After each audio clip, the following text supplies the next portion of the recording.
ইয়া বনি আদম قد أنزلنا عليكم لباسا يواري سوآتكم وريشا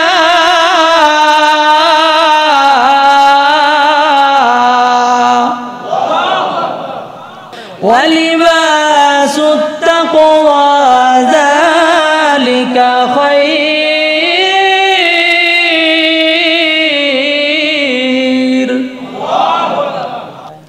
আল্লাহর পয়গম্বর ডাক দিয়ে বলতেছে তুমি কি লক্ষ্য করেছো নাকি কয়দিন আমার এই সাহাবী সে কি প্রতিদিন চলে যায় নাকি হাজতও থাকতে পারে ঘুম থেকে ওঠার পরে বাথরুমের হাজত থাকতে পারে প্রস্রাবের হাজত থাকতে পারে সাহাবী ডাক দিয়ে বলতেছে ইয়া রাসূলুল্লাহ না না না আমি লক্ষ্য করেছি আজকে 3 দিন পর্যন্ত আপনার এই সাহাবী সালাম ফিরানোর সাথে সাথে আপনার এই সাহাবী সাথে সাথে বের হয়ে চলে যায় আল্লাহর পয়গম্বর সরওয়ারে দু আলম এবার সাহাবীদেরকে ডাক দিয়ে বলতেছেন ঠিক আছে যাও যাও তদন্ত করে দেখতে হবে কি সমস্যা তার কেন সে সালাম ফিরানোর সাথে সাথে চলে যায় আমার দরবারে কেন বসে না আমার কথা কেন শোনে না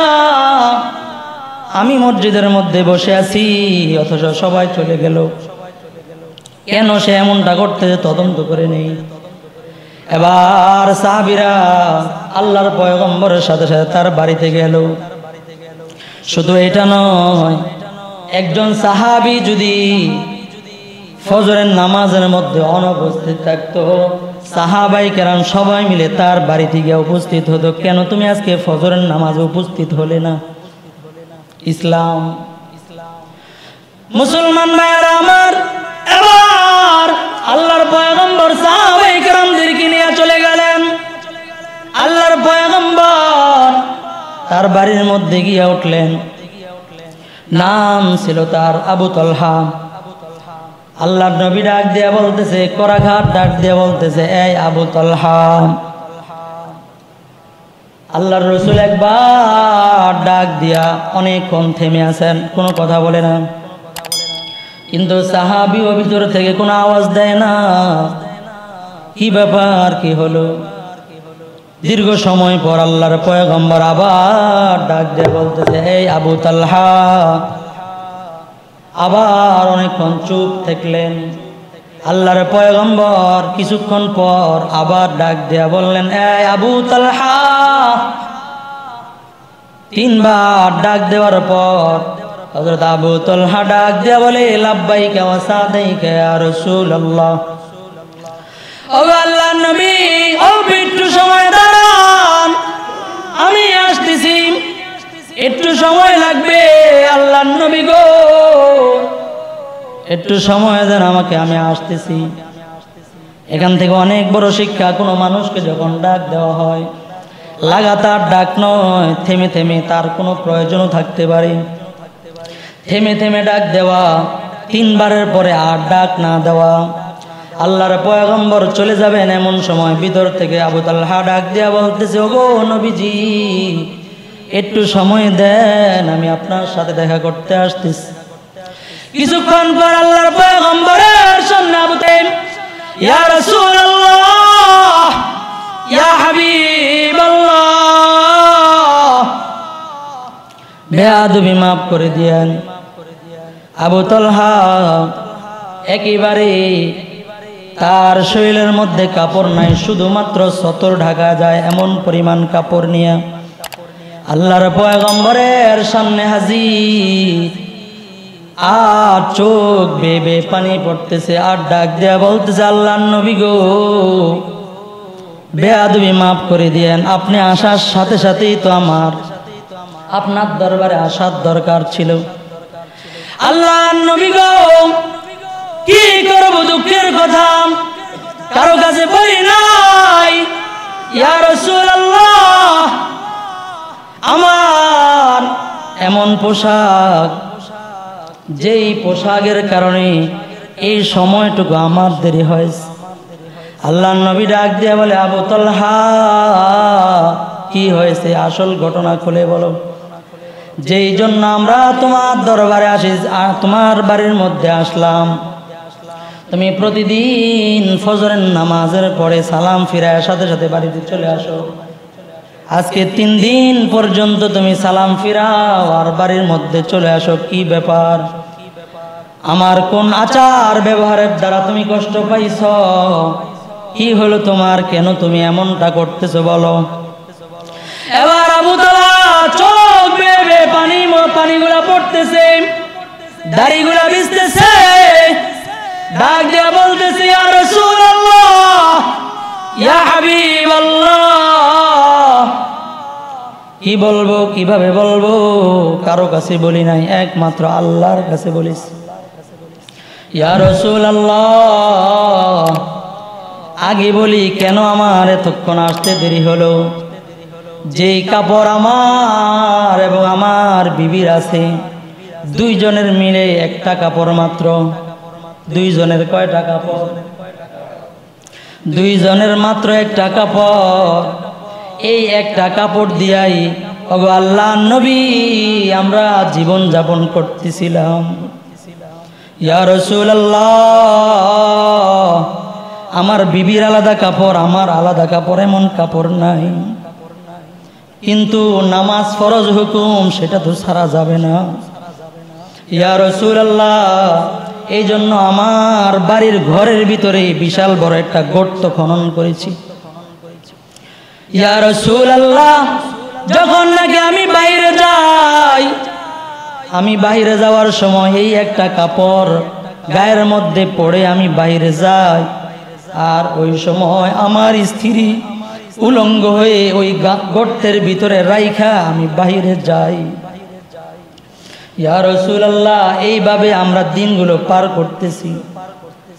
ওগো আল্লাহর নবী, ফজরের নামাজের সময় যেহেতু একবারেই কম, ইয়া রাসূলুল্লাহ, আমি যদি নামাজ পড়ে আপনার দরবারে যদি বসে থাকি, তাহলে এই দিক দিয়ে আপনার এশাক পর্যন্ত যদি আমি বসে থাকি, আমি আসলে আমার বিবি এই কাপড়টা পরে নামাজ পড়ে আর আমি ওই গর্তের ভিতরে দাঁড়ায় থাকি, আমার লজ্জাস্থান লজ্জা হেফাজত করি।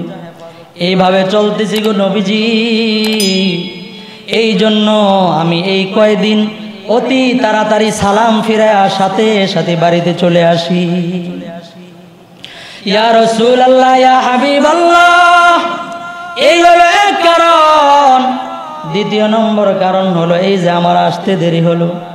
আমি সালাম ফিরায় চলে আসলাম, আমার বিবি নামাজ পড়তেছিল। নামাজ যখন পড়তেছিল, আমার বিবির গায়ে তো একটা কাপড় তার গায়ে আছে, আর আমি গর্তের ভিতরে দাঁড়ায় আছি। কিভাবে আপনি ইয়া রাসূলুল্লাহ কাপড়বিহীন আপনার সামনে আসব? নামাজের সালাম ফিরাইতে দেরি হয়েছে।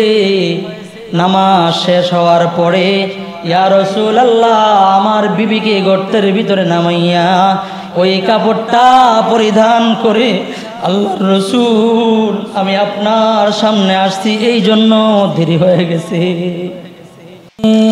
আদম قد أنزلنا عليكم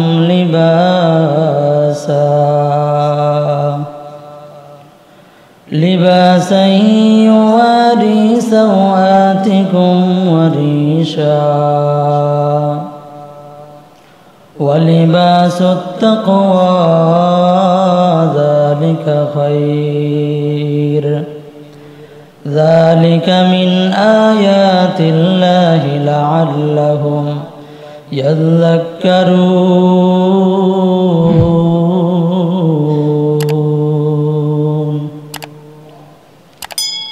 وقال الله تعالى في مقام آخر يا بني آدم خذوا زينتكم عند كل مسجد وكلوا واشربوا ولا تسرفوا إنه لا يحب المسرفين.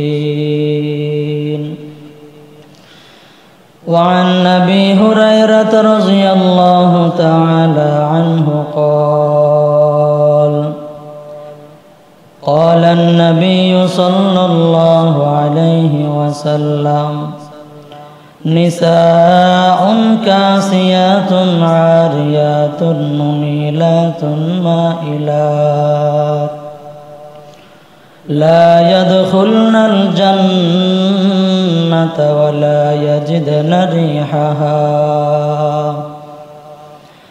أو كما قال النبي عليه الصلاة والسلام दुनिया की तमाशा है मदीना के गली में दुनिया की तमाशा है मदीना के गली में जन्नत का नमूना है मदीना के गली में जन्नत का नमूना है मदीना के गली में उस दिन खुदा करे कि मदीना को जाए हम उस दिन खुदा करे कि मदीना को जाए हम काके दर रसूल के सुरमा लगाए हम काके दर रसूल के सुरमा लगाए हम দাইমি ফরজ মানে হলো বালেগ হওয়ার পর থেকে মৃত্যু পর্যন্ত এটা আপনার দায়িত্ব, এটা ফরজ। এর থেকে অল্প সময় আপনি বাহির হওয়ার কোনো কি নাই, সুযোগ নাই, একদম দাইমি ফরজ। মুসলমানদের আরেকটা দাইমি ফরজ আছে, সেটা হলো সব সময় ঈমানের হালতে থাকা, সতর পরিমাণ পোশাক পরিধান করা, এটা ফরজ, এবং সর্ব অবস্থায় ঈমানের হালতে থাকা।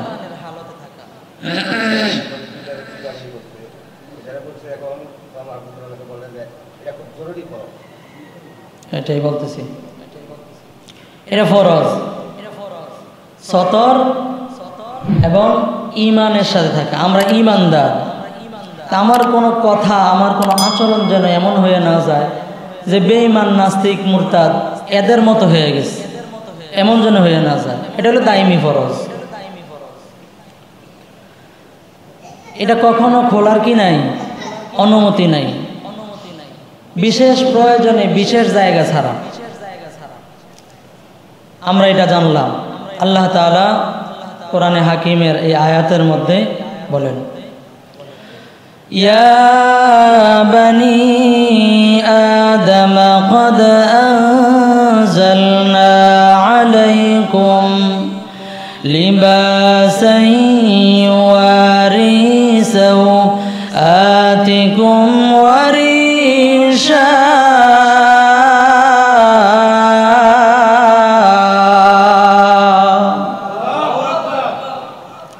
আল্লাহ তাআলা বলেন, তোমাদের জন্য আমি পোশাক বানাইছি, পোশাক দিয়েছি। এক নম্বর, তোমরা ফরজ সতর ঢাকবে, এই জন্য পোশাক দিয়েছি।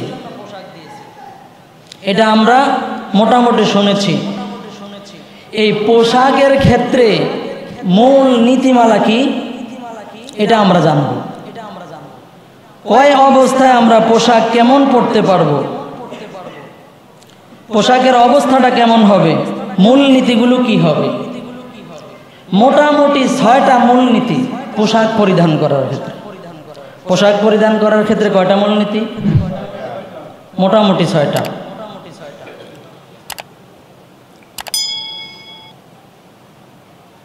এক নম্বর হলো শরীরের যে সমস্ত অঙ্গগুলো অন্যকে দেখা, অন্যকে দেখানো, এটা কি না, যাবে না। মহিলাদের জন্য সতরের ক্ষেত্রে একটু বেশি পর্দা, পুরুষদের ক্ষেত্রে একটু কম। আমরা আগে এই মূলনীতিগুলো জেনে নেই। এক নাম্বার হলো এমন কাপড় পরিধান না করা, এমন পাতলা কাপড় পরিধান না করা, এমন ছোট কাপড় পরিধান না করা, যেই সমস্ত কাপড় পরিধান করার দ্বারা তার সতর বের হয়ে যায়। সতর কি হয়ে যায়? বের হয়ে যায়। গেঞ্জি পরলেন, প্যান্ট পরলেন, পুরুষ হোক মহিলা হোক, তার পুরুষ নাভির নিচের অংশ দেখা যায়, হাঁটুর উপরের অংশ দেখা যায়। ফরজ তরক হয়েছে, তার কবিরা গুনাহ হবে। সে নিজেও গুনাহ কবিরা করলো, অন্যকেও গুনাহ কবিরার মধ্যে লিপ্ত করে ফেললো। ঠিক তেমনিভাবে মহিলারা এমন কাপড় পরিধান করলো অথবা এমনভাবে পরিধান করলো যে সমস্ত অঙ্গগুলো ঢেকে রাখা তার জন্য ফরজ, এই সমস্ত অঙ্গগুলো তার বের হয়ে আছে। এগুলা যদি থাকে তাহলে কি ফরজ তরক হয়ে যাবে, সতর খুলে যাবে, ফরজ তরকের গুনাহ হবে, গুনাহ কবিরা হবে। আর এটা যদি নামাজের ভিতরে হয়, নামাজ ভঙ্গ হয়ে যাবে। নামাজ থাকবে? নামাজ থাকবে না। এই জন্য এমন পাতলা কাপড়, রেশমি কাপড়, এটা তো দুনিয়ার মধ্যে মানুষের জন্য পরা কি নাই, জায়েজ নাই। আল্লাহ তাআলা রেশমি কাপড় জান্নাতের মধ্যে জান্নাতীদেরকে দান করবেন। সুবহানাল্লাহ। ওইটা এমন পাতলা হবে যে কাপড়ের উপর দিয়ে হাড়ের ভিতরের মাংস পর্যন্ত দেখা যাবে। ওই কাপড় ওখানে, এখানে না, দুনিয়াতে না। এই জন্য এমন পাতলা কাপড় পরিধান না করা, যে পাতলা কাপড়ের কারণে তার অঙ্গ প্রত্যঙ্গ সব কিছু দেখা যায়। দ্বিতীয় নম্বর, পোশাকের ক্ষেত্রে কাফের ফাসেক, কাফের ফাসেক অর্থাৎ কাফেররা যে সমস্ত কাপড় পরিধান করে, হিন্দু বৌদ্ধ খ্রিস্টান অমুসলিম, এরা যে সমস্ত কাপড়গুলো পরিধান করে, ওই সমস্ত কাপড় মুসলমান যেন পরিধান না করে। ফাসেক, ফাসেক বলা হয় যে মুসলমান কিন্তু সে সবসময় গুনাহে লিপ্ত, তাকে বলা হয় কি? ফাসেক। তাহলে দ্বিতীয় নম্বর মূলনীতি কি? কাফের এবং ফাসেকের সাথে মিলিত হয়ে যায় এমন কাপড় পরিধান না করা। আমি একটা কাপড় পরলাম, দেখলে মনে হয় যে বৌদ্ধ, এদের অবস্থা, বৌদ্ধরা যেমন পরে, আমি একটা কাপড় পরলাম এদের মতো, তাহলে আমাকে দেখলে কেমন মনে হবে? মনে হয় যেন বৌদ্ধদের কাপড় পরছে। আমি একটা কাপড় পরলাম, যে কাপড়টা পরার কারণে কেউ মনে করলো যে হিন্দু যারা, এরা এই কাপড়টা পরে, এমন কাপড় কি পরিধান না করা, পুরুষ মহিলা উভয়ের জন্য। এটা আপনার কেনার ক্ষেত্রে, কিনানোর ক্ষেত্রে খুব সতর্কতা অবলম্বন করবো ইনশাআল্লাহ। 3 নাম্বার,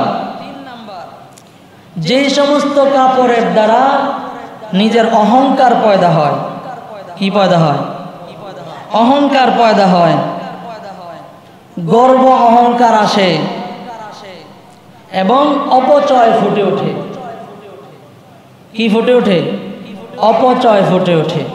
আগের এক জামানার মধ্যে ছিল এমন যে জামার মধ্যে যারা রাজা বাদশারা ছিল, ওনারা কাপড় পরার সময় স্বর্ণ রূপা খচিত কাপড় পরিধান করত। এই রূপা কাপড়, স্বর্ণ দিয়া বাধাই করা কাপড়, এগুলা অপচয় না? অপচয়। এই জন্য অপচয়, যে সমস্ত কাপড় অপচয় হয়, আপনি সাধারণ নিয়মে, সাধারণ মানুষ যে কাপড় পরে, আপনি এমন একটা কাপড় পরছেন যে কাপড়টার দ্বারা মনে হবে যে সারা বাংলাদেশের মধ্যে এমন একটা কাপড় পরার মতো লোক নাই, তাহলে মনে মনে কি পয়দা হবে? আমার মতো কাপড় পরার মতো যোগ্যতাই কারো নাই, একটা অহংকার পয়দা হয়ে যাবে। এত দামি কাপড় পরার কোনো প্রয়োজন নাই। মূলনীতি 3 নাম্বার মূলনীতি কি? 3 নাম্বার মূলনীতি হলো গর্ব অহংকার, আত্মম্বরিতা এবং অপচয় হয় এই ধরনের কাপড় না পরা। 4 নাম্বার, ধনী মানুষেরা যারা ধনী,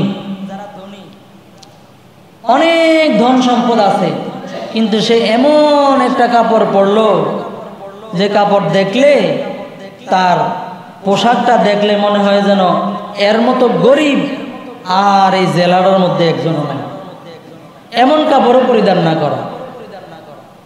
এটা কয় নাম্বার? 4 নাম্বার। পুরুষ মহিলা উভয়ের ক্ষেত্রে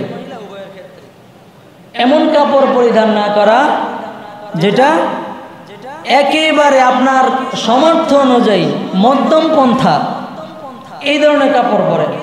আপনার আছে 1000 টাকা দামের কাপড় পরিধান করার সামর্থ্য আছে, তা আপনার কোনো কিছু হয় না, কিন্তু আপনি একটা টুপি পরলেন একেবারে যেটার দিকে তাকাইলে মনে হয় যেন এটা বানানোর পরে জীবনে আর ধোয়া হয় না। কথা কোন ঠিক না ঠিক? কিছু কিছু মানুষ আছে, আমি ঢাকাতে ফরিদাবাদ মাদ্রাসায় পড়েছি, ফরিদাবাদ মাদ্রাসার পাশে একজন চাচা কলা বেচত, সব সময় কলা বেচে, ব্যবসায়ী মানুষ, ভালো, কিন্তু তার অবস্থা হইল এমন জামা গায়ে দেয়, জীবনে একটা জামা বানায় না। যে সমস্ত পাঞ্জাবিগুলো মানুষ ফালাই দেয় এগুলো পরে, অথচ উনি একজন কি ব্যবসায়ী। পরবর্তীতে আমরা জানতে পারি তার 3-4 জন সন্তান আছে, 2 থেকে 3 জন সন্তান আমেরিকা বা বিভিন্ন রাষ্ট্রে থাকে, অথচ সে এই দিক থেকে যে ছিঁড়ছে এটা একদম পুরো বগল পর্যন্ত ছিঁড়া। 1 নম্বর হ্যাঁ একজন ব্যবসায়ী, 2 নম্বর তার সন্তান কই থাকে? আমেরিকা থাকে। ঢাকায় কয়েকটা বাড়ি আছে, 5 তলা বাড়ি আছে, আজীবন এই ছিঁড়া ফাড়া কাপড়, একদম এই যে কি বলে তিল পরে না, পড়তে পড়তে জাজরা হয়ে গেছে, সাদা জামাটা একদম দেখা যায় না, তিলা পড়তে পড়তে এই জামা গায়ে দিয়ে ঘুরে। যার সামর্থ্য আছে ভালো পরিধান করার, যতটুকু সাধ্য, এই সাধ্য অনুযায়ী বেশি উপরে না বেশি নিচে না, মধ্যম পন্থায় আপনি কাপড় পরিধান করেন। কিন্তু বেশি নিম্ন যদি কাপড় পরিধান করেন সেটাও ইসলাম কি করে না, পছন্দ করে না, এটা গ্রহণ করে না। ইসলাম সেটাকে সমর্থন করে না। 5 নাম্বার, পুরুষদের কাপড় মহিলারা পরা, মহিলাদের কাপড় পুরুষরা পরা, আছে না নাই? এটা এখন সবচেয়ে বেশি হয় মোটামুটি। কথা কোন ঠিক না বেঠি? পুরুষরা প্যান্ট শার্ট পরে, এখন মহিলারাও কি করছে? গেঞ্জি প্যান্ট শার্ট, গেঞ্জি প্যান্ট পরে, অথবা গেঞ্জি আর প্যান্ট পরে। হায়া লজ্জা থাকা উচিত। আল হায়া ও শুবাতুম মিনাল ঈমান। আল্লাহ রাসূল সাল্লাল্লাহু আলাইহি ওয়াসাল্লাম বলেন লজ্জা এটা ঈমানের অঙ্গ। লজ্জা এটা কি? ঈমানের অঙ্গ। আপনি একজন মুসলমান, একজন মুসলমান হয়ে মহিলার পোশাক আপনি কিভাবে পরেন? আপনি একজন মুসলমান, পুরুষের পোশাক মহিলা হয়ে কিভাবে আপনি পরেন? এটা আমরা সমাজ, আমাদের সমাজ এটাকে সাপোর্ট করার কারণে আমাদের সন্তানগুলো এগুলো পড়তে পারে। প্রত্যেকটা সমাজ যদি এমন হতো, প্রত্যেকটা সমাজের ভিতরে যদি এমন হতো, এমন নিয়ম কানুন থাকতো, সে পুরুষ মহিলার পোশাক পরেছে, মহিলা পুরুষের পোশাক পরেছে, মুরব্বীরা এবং সমাজবাসী তাকে শাসন করত, ডাক দিত, তাহলে আমাদের সমাজগুলো এমনভাবে আর নষ্ট হতো না। কথা কন্যাকে ঠিক না ঠিক? কিন্তু আমরা এই সমস্ত জায়গার মধ্যে ডাক দিতে রাজি না। ডাক দিই কোন জায়গায়? ভালো ভালো জায়গায় ডাক দিয়ে রাখি। আল্লাহ তাআলা আমাদেরকে বুঝ দান করেন, বলে না আমি। আল্লাহ রাসূল সাল্লাল্লাহু আলাইহি ওয়াসাল্লাম হাদিসের মধ্যে ইরশাদ করেন, ক্বালা রাসূলুল্লাহ সাল্লাল্লাহু আলাইহি ওয়াসাল্লাম লা'নাল্লাহুল মুতাশাব্বিহাতি মিনার রিজালি ফিন নিসা ওয়ালিররিজালি ফিন্নিসা ওয়ালিন্নিসাই ফিররিজাল। আল্লাহর রাসূল সরওয়ারে দু আলম বলেন, ওই সমস্ত পুরুষ মহিলাদের উপর লানত, আল্লাহর লানত পড়ুক। লানাল্লাহুল মুতাশাব্বিহিনা মিনার রিজাল ফিন্নিসা। যে সমস্ত পুরুষেরা মহিলাদের পোশাক গ্রহণ করবে এবং যে সমস্ত নারীরা পুরুষের পোশাক গ্রহণ করবে, অর্থাৎ সাদৃশ্য যে সমস্ত পুরুষেরা মহিলাদের নিবে এবং যে সমস্ত মহিলারা পুরুষের সাদৃশ্য গ্রহণ করবে, আল্লাহর রাসূল সাল্লাল্লাহু আলাইহি ওয়াসাল্লাম বলেন, ওই সমস্ত পুরুষ মহিলাদের উপর আল্লাহ তাআলার লানত বর্ষিত হয়। আল্লাহর লানত বর্ষিত হয়। এই পোশাকের কারণে লানত বর্ষিত হইতেছে, আর আমরা রহমতের আশা করতেছি। রহমত আসবে না গজব আসবে? গজব। এই জন্যই তো বর্তমানে দেখেন একের পর এক গজব আর গজব চলতেছে সারা বিশ্বের মধ্যে, কোথাও শান্তি নাই।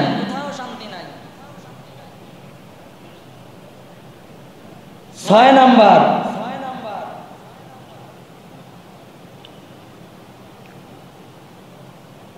মহিলাদের জন্য সাদা পোশাক থেকে রঙিন পোশাক পরা এটা উত্তম। আল্লাহর রাসূল সাল্লাল্লাহু আলাইহি ওয়াসাল্লাম পুরুষদের ক্ষেত্রে সাদা পোশাকটা পছন্দ করতেন। আল্লাহর রাসূল সাল্লাল্লাহু আলাইহি ওয়াসাল্লামের অভ্যাস ছিল, আল্লাহর রাসূলের পছন্দ ছিল সাদা পোশাক। কেমন পোশাক? সাদা পোশাক। এই জন্য মুফাসসিরিনে কেরাম বলেন, যেহেতু আল্লাহর রাসূল সাল্লাল্লাহু আলাইহি ওয়াসাল্লাম সাদা পোশাক নিজের জন্য এবং পুরুষদের জন্য পছন্দ করেছেন, তাই আল্লাহর রাসূল সাল্লাল্লাহু আলাইহি ওয়াসাল্লাম মহিলাদের পোশাকের কালার কেমন হবে, মুফাসসিরিনে কেরাম এর থেকে বলেন যে যেহেতু আল্লাহর রাসূল পুরুষদের জন্য সাদাটা পছন্দ করেছেন, আল্লাহর রাসূল নিজে সাদাটা পছন্দ করতেন, তাই মহিলাদের জন্য সাজসজ্জার জন্যও সাদা বাদ দিয়ে রঙিনটা পছন্দ। এটা হলো মূল একটা নীতি। তবে সাদা যদি পরে এতে কোনো কি নাই, গুনাহ নাই যে হারাম হবে তা না। এই সমস্ত বিষয়গুলো আমাদের লক্ষ্য রাখা। আল্লাহর রাসূল সাল্লাল্লাহু আলাইহি ওয়াসাল্লাম কেমন জামা পরতেন? এই যে আমরা যে জুব্বা পরি বা কানিফারা পরি, আল্লাহর রাসূল সাল্লাল্লাহু আলাইহি ওয়াসাল্লামের জামানাতে একদম পুরো এই সিস্টেম ছিল না। সেলাই করার এই মেশিন ছিল না। আল্লাহর রাসূল সাল্লাল্লাহু আলাইহি ওয়াসাল্লামের জামার সিস্টেমটা কেমন ছিল? হাদিসের মধ্যে এসেছে, মুগীরা ইবনে শুবা রাদিয়াল্লাহু তাআলা আনহু বলেন, আন্নান নবী সাল্লাল্লাহু আলাইহি ওয়াসাল্লাম লাবিসা জুব্বাতান রুমিয়াতান দায়িকাতাল কামাইন। আল্লাহর রাসূল সাল্লাল্লাহু আলাইহি ওয়াসাল্লাম তার পোশাকটা কেমন ছিল? আস্তিন বিশিষ্ট, হাতা লম্বা, লম্বা হাতাওয়ালা একটা জুব্বা, যেটার নাম জুব্বাই বলা হয়েছে। জুব্বাতান রুমিয়াতান মানে রোমবাসী রোমীয় একটা জুব্বা, মানে ওই দেশের মধ্যে এটা প্রস্তুত করা হতো। এর রোমীয় একটা জুব্বা আল্লাহর রাসূল সাল্লাল্লাহু আলাইহি ওয়াসাল্লাম, যার হাতা আস্তিন লম্বা ছিল, দায়িকাতাল কামাইন। আল্লাহর রাসূল সাল্লাল্লাহু আলাইহি ওয়াসাল্লাম এমনটা পড়তেন। এই যে ছয়টা মূলনীতি বললাম, এই মূলনীতিগুলো লক্ষ্য করে এবং আল্লাহর রাসূলের এমন এই হাদিসগুলো লক্ষ্য করে ওলামায়ে কেরাম এই সুন্নত বলেছেন যে যেহেতু সতর সব চাইতে বেশি ঢাকে বড় হাতাওয়ালা এবং বড় কাপড়ে, এই জন্য ওলামায়ে কেরাম বলেন যে জুব্বা, এই যে ফারা জামা, লম্বা জামা, এটা হলো সুন্নত। এটা সরাসরি আল্লাহর রাসূল এই জুব্বা গায়ে দিয়েছেন তা না। আল্লাহর রাসূল এই জুব্বা গায়ে দিছে না, তাহলে এটা কেন সুন্নত হলো? সবগুলা মূল নীতি লক্ষ্য করে এবং শরীরের সব ধরনের অঙ্গ সুন্দরভাবে হেফাজত হয়, এই দিকে লক্ষ্য করে ওলামাই কেরামের এজমা এবং ওলামাই কেরাম সবাই এটাকে পছন্দ করেছেন। এই জন্য এটা করা কি সুন্নত, এটা সরাসরি আল্লাহর রসুলের সুন্নত না। ঠিক তেমনি ভাবে মহিলাদের ক্ষেত্রেও যেই সমস্ত পোশাকে শরীরের সবগুলো অঙ্গ সুন্দরভাবে ঢাকে, আল্লাহর রসুল সাল্লাল্লাহু আলাইহি ওয়াসাল্লামের অন্যান্য হাদিসের মধ্যে পাওয়া যায় যে মহিলাদের জন্য আল্লাহর রসুল সাল্লাল্লাহু আলাইহি ওয়াসাল্লাম বড় আস্তিন বিশিষ্ট যে কামিজ বলা হয়, এটাকে আল্লাহর রসুল মহিলাদের জন্য চয়েস করতেন। আটো সাটো না, মহিলারা কেন গেঞ্জি পরে বাইর হবে? এটা ঈমানের লজ্জা, ঈমানের অংশ বলেছে আল্লাহ রসুল সাল্লাল্লাহু আলাইহি ওয়াসাল্লাম বলেন। এক হাদিসের মধ্যে আল্লাহ রসুল সাল্লাল্লাহু আলাইহি ওয়াসাল্লাম আবু দাউদ শরীফের এক হাদিসের মধ্যে ইরশাদ করেন, খালি গায়ে অথবা একদম ছোট প্যান্ট পরাইয়া রাস্তায় খেলতে বা বাহিরে আঙিনায় বাচ্চারা ঘোরাফেরা করে না? আমরা অনেক সময় যখন গরম বেশি লাগতেছে ওই সময় আমরা জামা গেঞ্জি খুইলা হাঁটাহাঁটি করি না?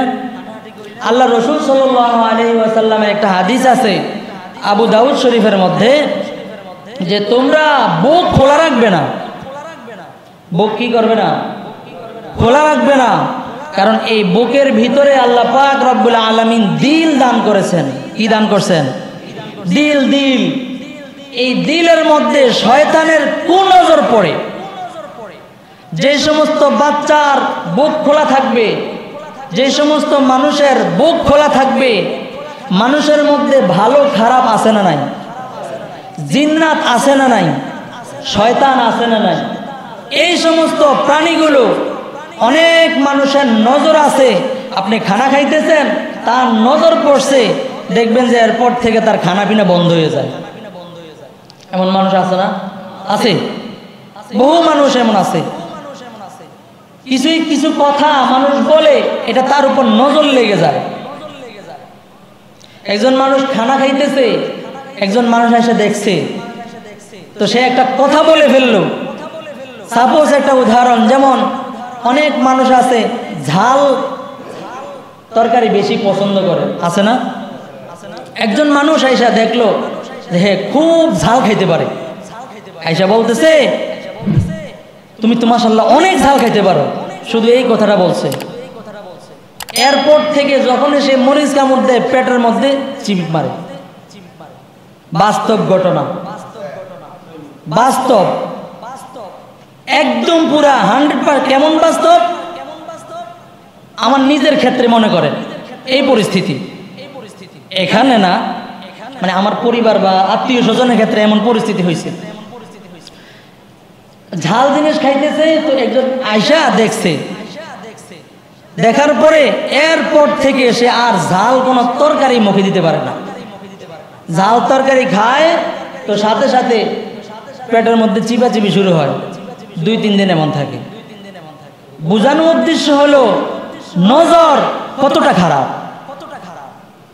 অনেক মানুষের অনেক জিন্নাত ঘোরাফেরা করে। জিন্নাত আমার আপনার ঘরের ভিতরে ঘোরাফেরা করে। জিন্নাত, কিছু কিছু জিন্নাতের মধ্যে জিন আছে যেগুলো মানুষের মধ্যে খারাপ ভালো যেমন আছে, জিন্নাতের মধ্যেও খারাপ ভালো আছে। এই খারাপ ভালো, খারাপ জিন্নাত যেগুলো, এগুলোর বাসা হলো বাথরুম। এগুলো বাসা কই? কথা কয় না। বাথরুম, বাথরুম, বাথরুম চিনেন না নাকি? বাথরুম, পায়খানা, এই বাথরুমের মধ্যে খারাপ জিন শয়তান থাকে। এই জন্য আল্লাহ রসুল সাল্লাল্লাহু আলাইহি ওয়াসাল্লাম দোয়া শিখাইছেন, বাথরুমে যখন যায় বাম পা দিয়ে যাবে আর দোয়া পরে যাবে। দোয়া পরে যখন যায় তখন এই যে বাথরুমের ভিতরে জিন শয়তান থাকে, খারাপ জিন্নাতগুলো থাকে, এগুলো মানুষের লজ্জা স্থান নিয়ে খেলা করে। যখন দোয়া পরে ঢুকে ওই সময় খারাপ জিনের আসর থেকে আল্লাহ পাক রব্বুল আলামিন দোয়ার কারণে আল্লাহ তাআলা এদের আসর থেকে বাঁচায় দেয়। সুবহানাল্লাহ। কি এক সপ্তাহ পরে কইবেন? আর অনেক সময় আমরা রাত্রিবেলা বিশেষ করে এই আমলটা খুব খেয়াল করেন, রাত্রিবেলা বিশেষ করে আমরা ঘুম থেকে উঠে প্রস্রাব ধরে বাথরুমের প্রয়োজন হয়, দাম করে যাই আমরা কি করি, বাথরুমে চলে যাই। এটা ঠিক না। বাথরুমে যাওয়ার সময় বিশেষ করে রাত্রিবেলা বাথরুমে যাওয়ার সময় হাজত সারার সময় আগে একটু আওয়াজ দেওয়া, এরপরে লাইট জ্বালানো, তারপরে দোয়া পড়া, এরপরে বাম পা দিয়ে প্রবেশ করা। মহিলাদের চুল খোলা থাকে না রাত্রিবেলা, এই খারাপ জিন মহিলারা, অনেক মহিলারা তো শুধু রাত্রে না, অনেক মহিলারা তো চুল ছেঁড়া সারা দুনিয়ায় ঘুরে। কথা কোন ঠিক না বেঠিক? এই জন্য মহিলাদেরকে জিন্নাতে আসর করে বেশি পুরুষদের তুলনায়। তারা এই খেয়ালগুলা কম করে, এই খেয়ালগুলা কম করার কারণে এদের উপর শয়তানের এবং জিন্নাতের আসর বেশি হয়। এই জন্য এই সমস্ত সতর যেগুলো আছে, যার সতর যতটুকু, এগুলো সব সময়ের জন্য ফরজ। আল্লাহ পাক এই জন্যই করে দিয়েছেন, এগুলো নিয়ে জিন শয়তান এরা খেলা করতে থাকে। আর যখন খেলা করে, যখন যার যেই পজিশনে হয় তার উপর আসর করে বসে। এই জন্য দেখবেন অনেক সময় বাথরুম থেকে বের হওয়ার পর এই উলুট পালুট কথা শুরু করে, হয় না? হয় না? এই জন্য এগুলা খুব খেয়াল করা। আপনি বাথরুমে যাইতেছেন, আপনি তো একজন ইমানদার, আপনার এখানে ইসলাম কি জানার দরকার আছে না? নাই? আপনার সতর্ক কতটুকু সেটা আপনি জানেন না। এই জন্য বলতেছিলাম, আল্লাহ রসুল সাল্লাল্লাহু আলাইহি ওয়াসাল্লাম, আল্লাহ তাআলা তাকে জানাই দিলেন, আমাদেরকে জানাই দিলেন, এই যে লেবাস আমি দান করেছি, এই লেবাস এক নাম্বার হলো সতর ঢাকা। এক নাম্বার কি? সতর ঢাকা। দ্বিতীয় নম্বর হলো জিনাত, অর্থাৎ সৌন্দর্য। কি সৌন্দর্য? মুফাসসিরিনে কেরাম এর ব্যাখ্যা করেন যে এই যে জিনত, এটা কি? জিনতের সম্পর্কে মুফাসসিরিনে কেরাম বলেন, একজন মানুষ, আমরা তো সাধারণ বাড়ির থেকে একটু বাজারে যাব, তো বাজারে যাওয়ার সময় সাধারণ মানুষ কি করে, একটা গেঞ্জি পরে মাঝে মাঝে চলে যায়, আছে না? চলে যায়। অনেক মানুষ আছে না জানা, আমি যেটা সর্ব উপরের পোশাক আমার সেটা পরে যায়। আল্লাহ রসুল সাল্লাল্লাহু আলাইহি ওয়াসাল্লামের এই জামা ছিল, হাদিসের মধ্যে শুনলেন।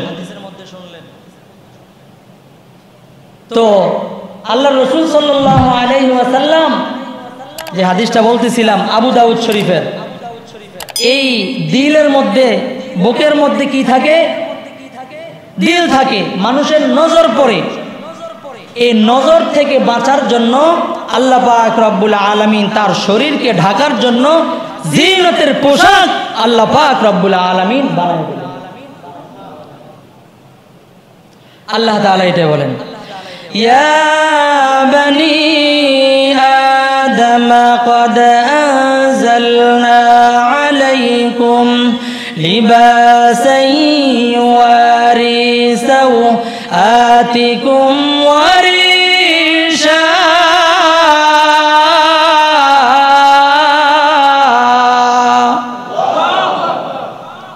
আল্লাহ তাআলা বলেন, তোমার জিনতের জন্য এই পোশাক আমি বানিয়ে দিলাম। 2 নম্বর মূলনীতি জিনত। হাদিস শরীফের মধ্যে হযরত আলী রাদিয়াল্লাহু তাআলা আনহু থেকে বর্ণিত আছে যে হযরত আলী রাদিয়াল্লাহু তাআলা আনহু বলেন যে জিনতের যে পোশাক সেটা কি? সেটা হলো গলা থেকে নিয়ে হাঁটুর নিচ পর্যন্ত এমন একটা পোশাক তৈরি করা। এটা হলো শরীরের জিনতের পোশাক। শরীরের জিনতের পোশাক কি? গলার নিচ থেকে হাঁটুর নিচ পর্যন্ত। ওলামায়ে কেরাম এটাই বলেন যে নিসফে সাক, গিরার উপর পর্যন্ত, গলা থেকে নিয়ে এই নিসফে সাক, টাকনুর উপর পর্যন্ত এই পোশাক, এটা জিনতের পোশাক। এর দ্বারা সুন্নতের সবগুলো নিয়ম এটার মধ্যে পড়ে যায় এবং সতর সহ জিনত সহ সবগুলো নিয়ম এর মধ্যে আওতাভুক্ত হয়ে যায়। সুবহানাল্লাহ। এজন্য জিনতের পোশাক, আল্লাহ তাআলা এটাই বলেন, তোমরা জিনত গ্রহণ করো পোশাক দিয়ে, আর তোমাদের বুক খোলা রেখো না। এই জন্য আমাদের বাচ্চাদেরকেও আমরা খেয়াল করব। বাচ্চা একেবারে ছোট 2-3 বছর, ওই সময় আপনি একেবারে ছোট পোশাক পরান, বাধা নিষেধ নেই। কিন্তু আপনার সন্তান যখন 3-4 বছর বয়স হয়ে যায়, তখন আপনি আপনার সন্তানকে, আপনার পরিবারের সদস্যদেরকে, বাচ্চাদেরকেও ছোট পোশাক থেকে বারণ করেন। তাহলে সে লজ্জা শিখবে। তাকে যদি ছোট পোশাক পরিয়ে পরিয়ে আপনি বড় করতে থাকেন, সে এক সময় ছোট পোশাক পরতে পরতে অভ্যস্ত হয়ে যাবে। হায়া, লজ্জা এটা দূর হয়ে যাবে। এই জন্য আল্লাহর রাসূল বলেন, আল হায়াউ শুবাতুম মিনাল ঈমান, লজ্জা ঈমানের অঙ্গ। এটা শিখানো লাগে, এটা শিখানো লাগে। খারাপ জিনিস শিখানো লাগে না, কিন্তু ভালো জিনিস শিখানো লাগে। সময় নষ্ট করা এটা কি শিখানো লাগে? কিন্তু সময়কে কাজে লাগানো এটা শিখানো লাগে, আবার শিখতেও হয়। কথা কোন ঠিক না ঠিক? এই জন্য আমাদের বাচ্চাদেরকে ছোট থাকতেই তাকওয়ার পোশাক পরানোর জন্য আমরা চেষ্টা করব ইনশাআল্লাহ। তাইলে হায়া শিখবে, হায়া শিখবে, লজ্জা শিখবে, ঈমান শিখবে। আল্লাহ তাআলা এটাই বলেন। এরপরে বলেন, ওয়ালিবাসুত তাকওয়া যালিকা খায়র।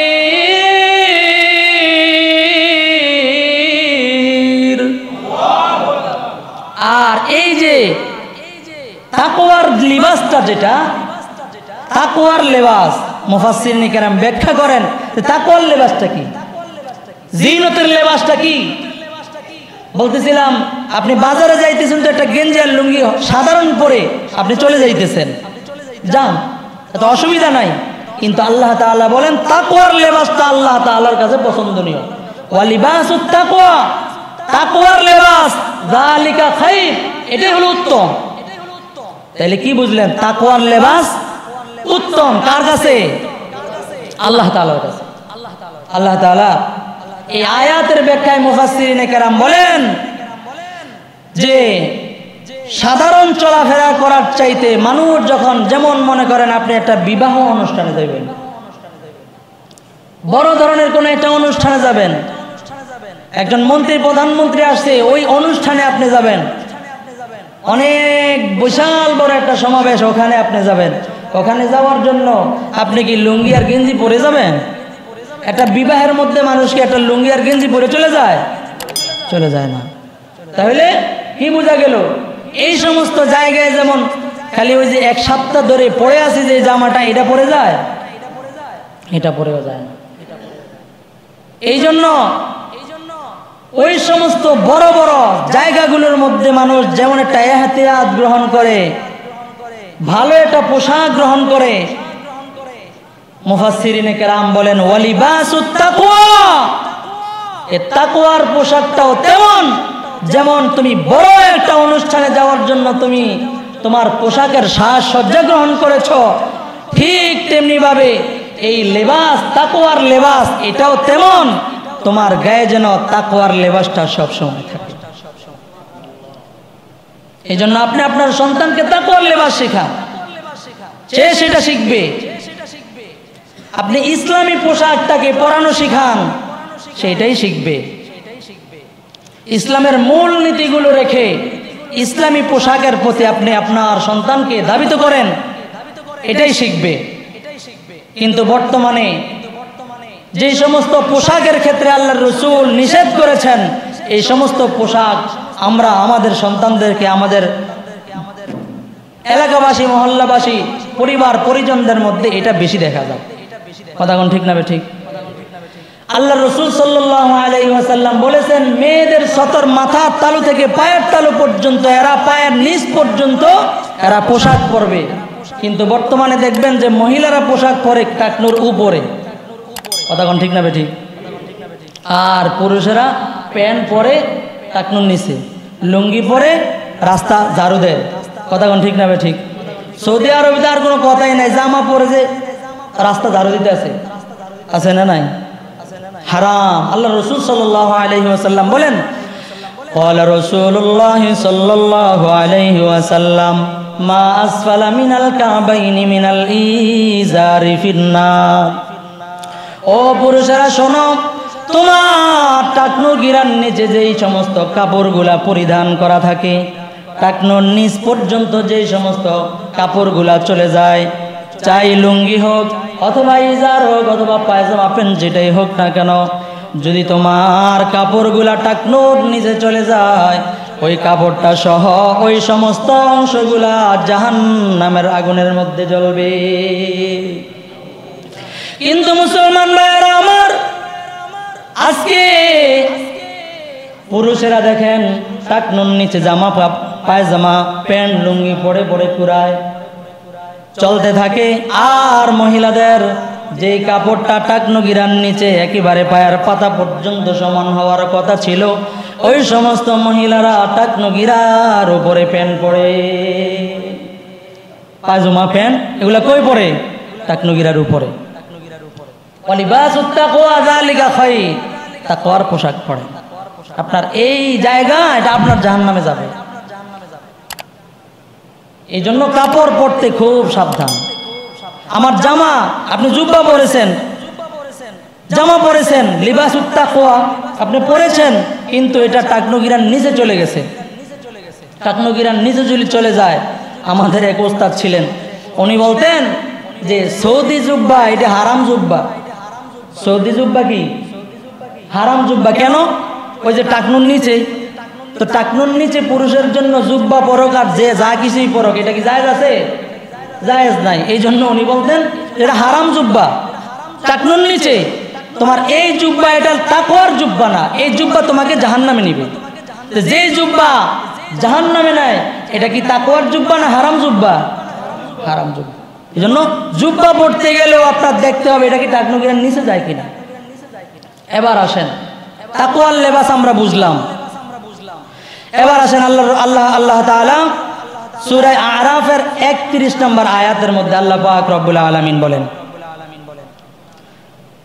31 নম্বর আয়াত আল্লাহ পাক রব্বুল আলামিন বলেন, ইয়া বনি আদম খুযু যিনাতাকুম ইনদা কুল্লি মাসজিদিন ওয়া কুলু ওয়াশরাবু ওয়া লা তুসরিফু।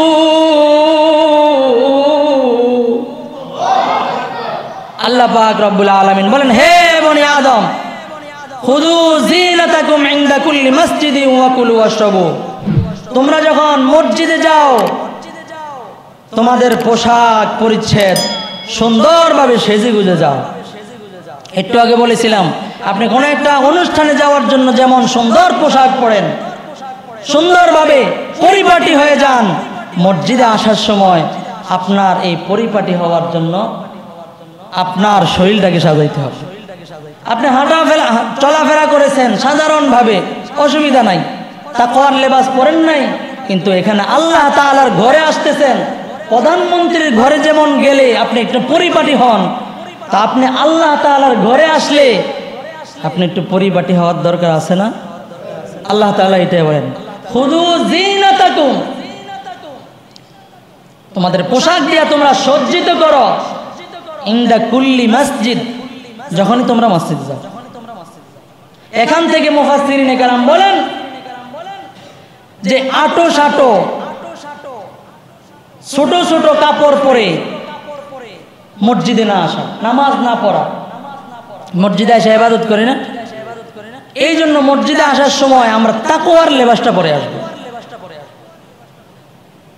গেঞ্জি পরে মসজিদে চলে আসলাম, ছোট ছোট প্যান্ট পরে মসজিদে চলে আসলাম, সাধারণভাবে আইসা পড়লাম, আমার টুপিটা এমন টুপি, আমার টুপিটাও নাই।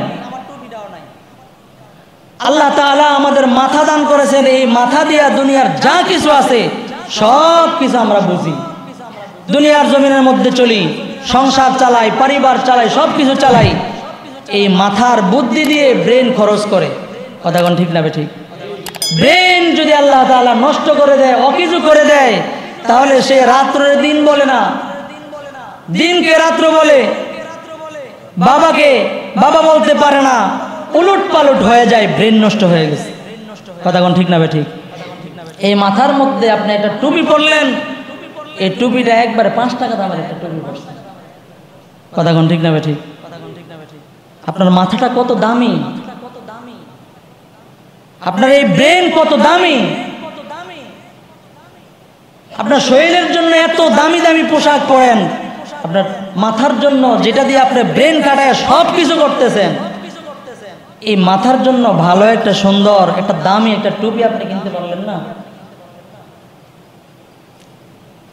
এই জন্য মাথা যেহেতু সবচেয়ে দামি, মাথার মধ্যে যে কাপড় লাগবে এটাও যেন আমার সবচেয়ে দামি হয়। এই জিনিসটা কমসে কম আমরা ফিকির রাখি, বলেন ইনশাআল্লাহ। যে আর যা দাম যেমন হয়, একজন প্রধানমন্ত্রীর কাছে আপনি গেলেন, একজন মন্ত্রীর কাছে গেলেন, আমার কাছে আসলেন, আমার কাছে আসার জন্য যেমন সাধারণ একটা হাদিয়া আনবেন, মন্ত্রীর কাছে যাওয়ার জন্য কি সাধারণ হাদিয়া নিয়ে যায়? তাহলে যার মান যেমন তার হাদিয়ার মানও তো তেমন হয়।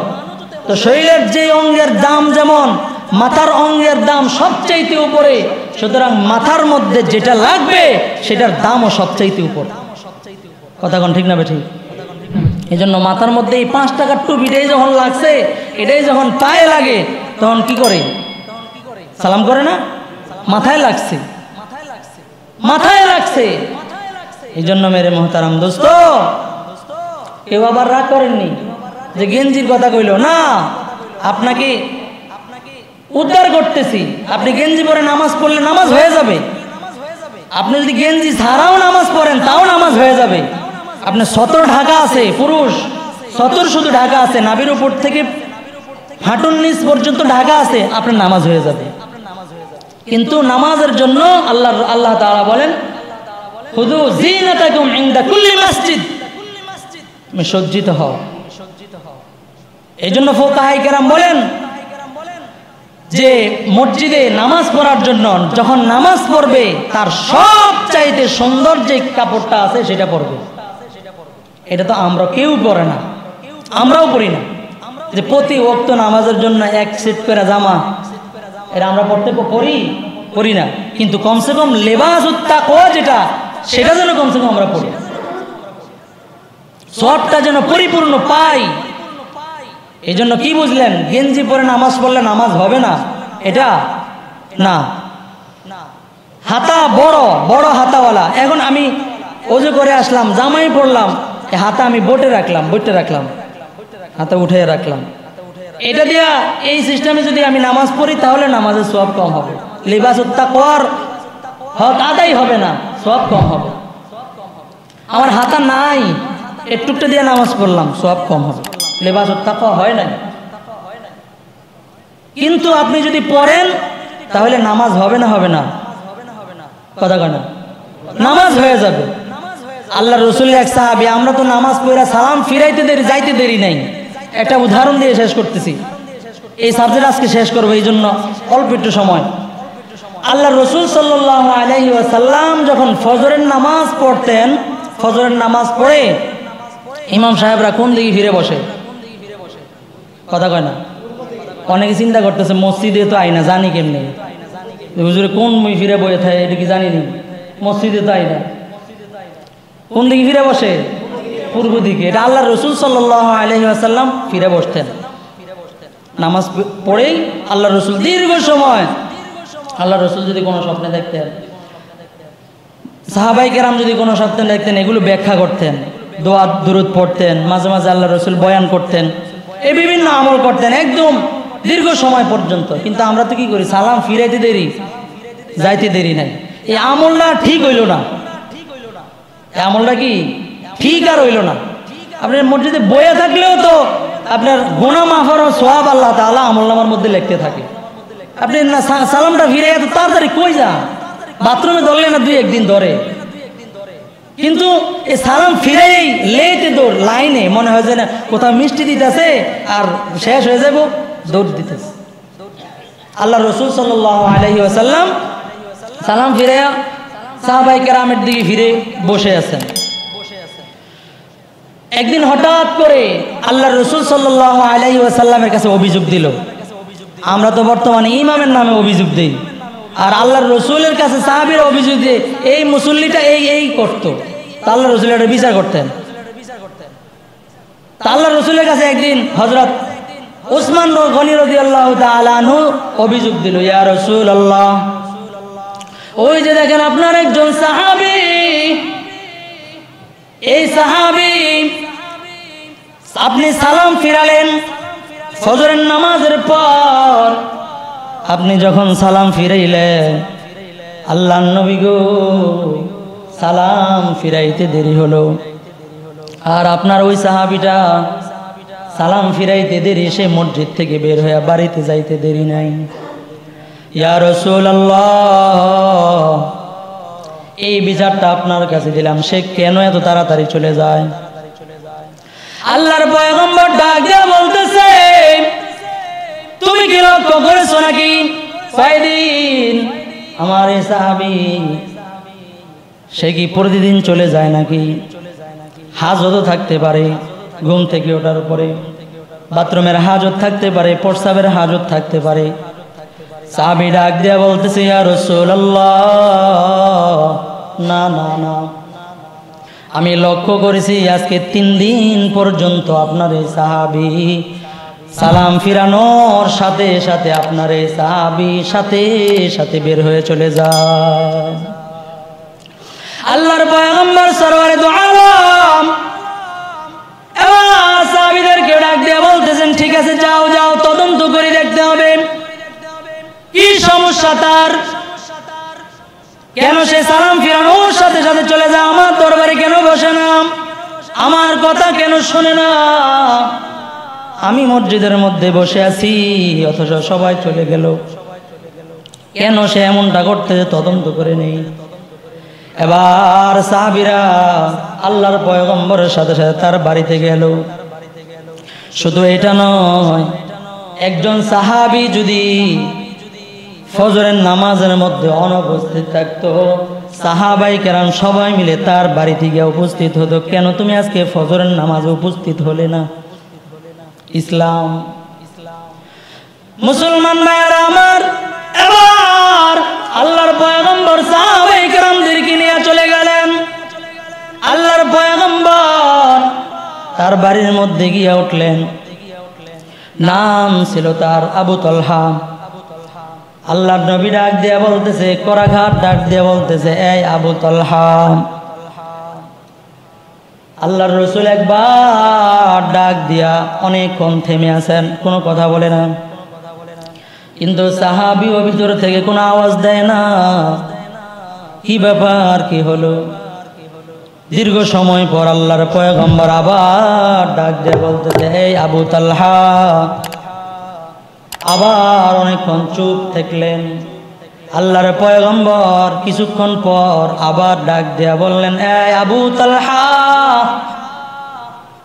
3 বার ডাক দেওয়ার পর হযরত আবু তালহা ডাক দিয়া বলে, লাব্বাইকা ওয়া সাদাইকা ইয়া রাসূলুল্লাহ।